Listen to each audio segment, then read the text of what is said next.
You will notice that the paper is carried forward by the fajin thrust.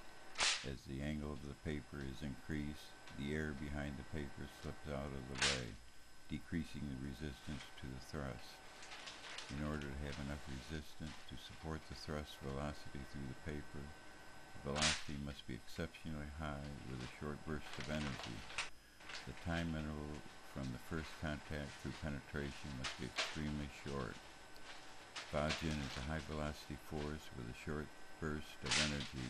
In this case, the velocity of penetration exceeds the speed of sound at the fingertips.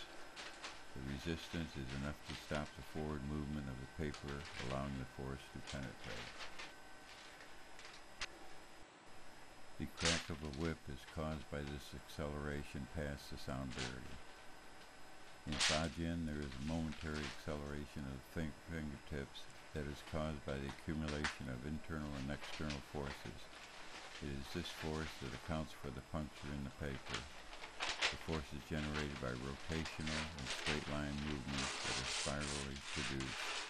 The rotational forces are generated by turning the waist and spiraling movements of the extremities. In addition, the energy pulse caused by reverse Taoist breathing is added to the mix. Also not to be discounted is the energy force qi that in itself increases the effect of the force.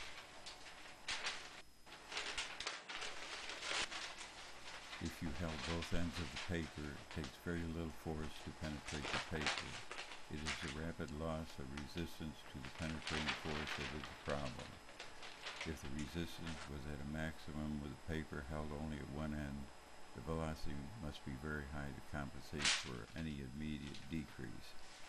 The finger must penetrate the paper in such a short distance that the resistance does not fall off before penetration. These forces are threaded through the body as it is connected by the principles of Chanshu.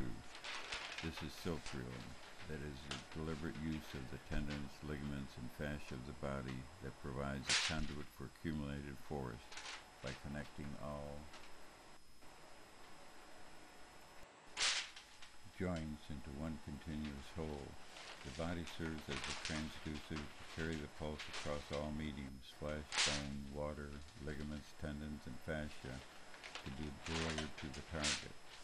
The actual release of energy into the target is a linear pulse force of high magnitude that is simply release of stored energy.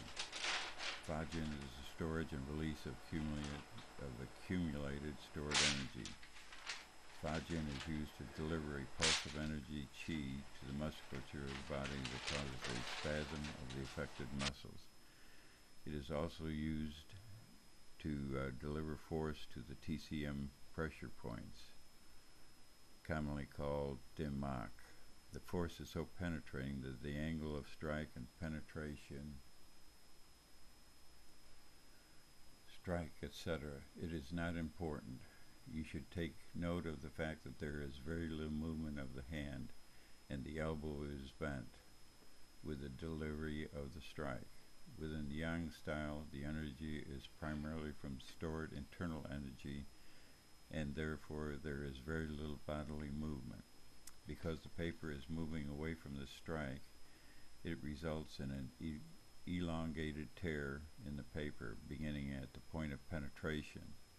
This is not a simple puncture, it is the puncture of a target that is unattached at one end and can therefore move away from the penetrating object.